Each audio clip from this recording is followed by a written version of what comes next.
नमस्कार रसिकाज, रेसिपी मराठीमध्ये तुमचं खूप खूप स्वागत आहे।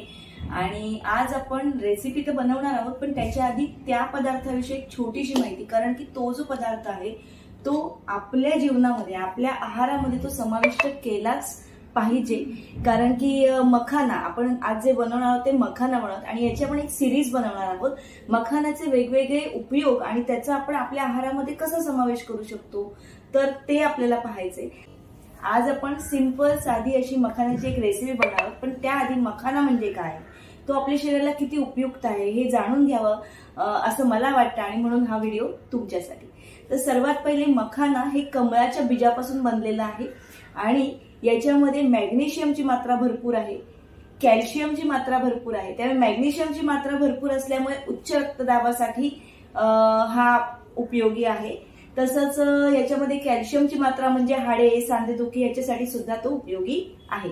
एक उदाहरण तुम्हाला सांगते की जसं 100 ग्रॅमचा मखाना आपल्या आहारामध्ये आपण समाविष्ट करून घेतोय, तर त्याच्यामध्ये फक्त 0.1% एवढंच फॅट आहे, आणि म्हणून डायटिशियन मखाना खाण्यासाठी आपल्याला सांगतात, जेणेकरून आपलं वजन कसं राहावं प्रमाणात, म्हणजे वजन प्रमाणात राहण्यासाठी सुद्धा मखाना उपयोगी आहे। तसंच कॅल्शियमची मात्रा भरपूर आहे, म्हणून त्याच्यामध्ये आपल्याला सांधेदुखी वगैरे होणार नाही। म्हणजे आतापासून जर मुलांच्या आहारामध्ये आपण मखाना समाविष्ट केला आणि तो कसा करायचा हे सुद्धा आपण रेसिपीच्या माध्यमातून बघणार आहोत।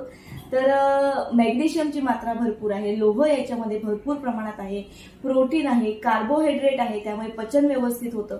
तर या सगळ्या गोष्टी म्हणजे बीपी, डायबिटीज, सांधेदुखी, वजन कमी करायचं असेल तर या सगळ्यासाठी मखाना अतिशय उपयुक्त आहे। तर आपण आज बघणार आहोत मखानाची एक रेसिपी।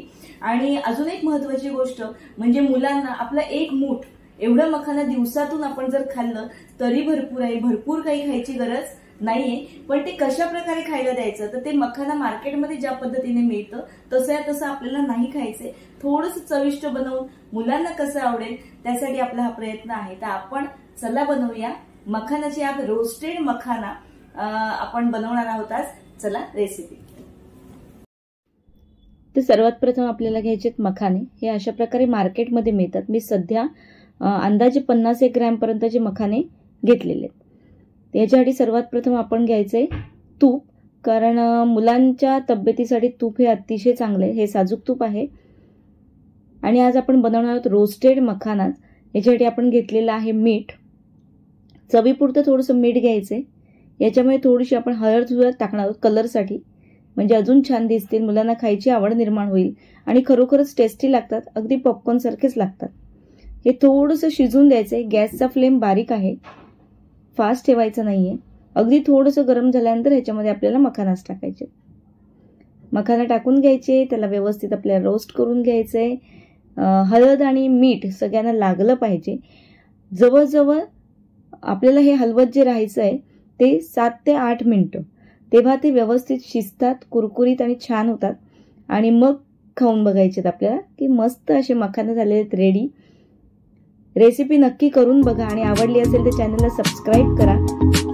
भेटूया नेक्स्ट व्हिडिओमध्ये।